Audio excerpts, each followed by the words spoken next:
Monsieur Camara, lors de votre première comparution à la barre de ce tribunal, on vous avait notifié les faits pour lesquels vous comparaissez devant ce tribunal. Et à la question de savoir si vous les reconnaissez, vous avez répondu par la négative. Parfaitement.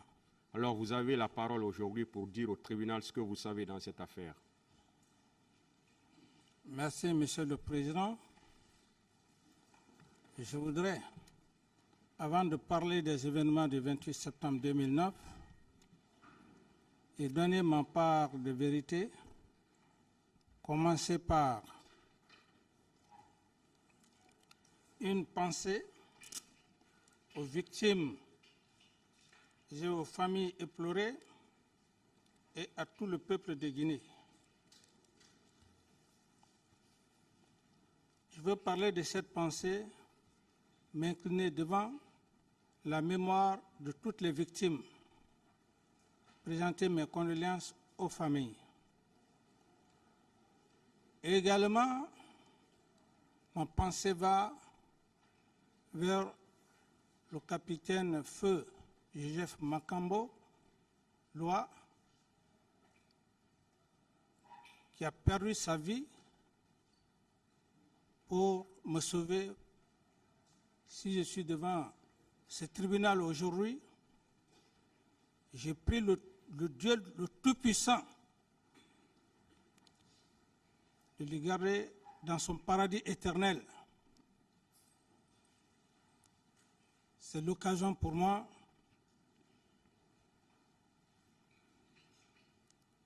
de vous dire en toute sincérité,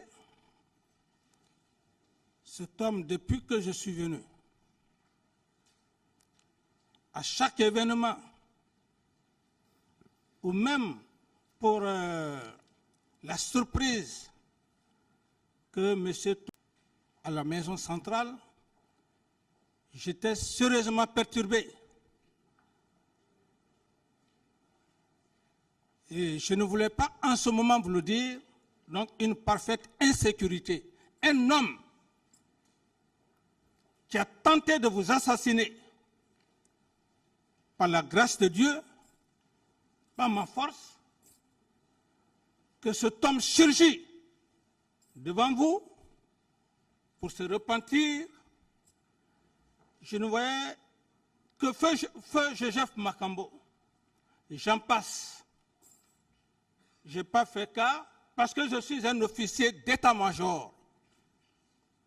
Et comme je l'avais dit, un officier d'état-major, c'est cet homme qui est cadré, qui peut se ressaisir dans certains événements. Un officier d'état-major,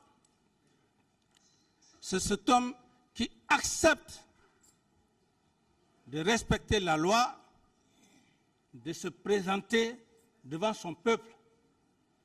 Je suis capitaine et je mourirai capitaine. C'est ce que je mérite, c'est ce que j'ai eu au sein des forces armées guinéennes par la bravoure de toute l'armée guinéenne.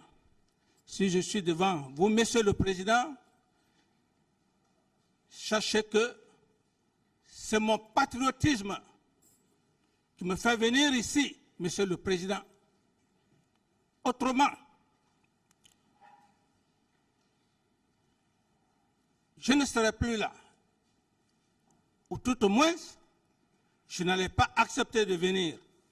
J'ai fait à peu près les 13 ans au Burkina Faso. J'ai toute la latitude d'avoir la nationalité de ce peuple, car c'est ce peuple qui m'a adopté, c'est ce peuple qui a fait de moi ce que je suis. Donc un peuple éternellement reconnaissant, un peuple que je prie Dieu afin que la grâce de Dieu puisse combler les nouvelles autorités afin de lutter contre le terrorisme qui sévit sur cette patrie, pays des hommes intègres, afin que le pays recouvre toute la liberté de son territoire.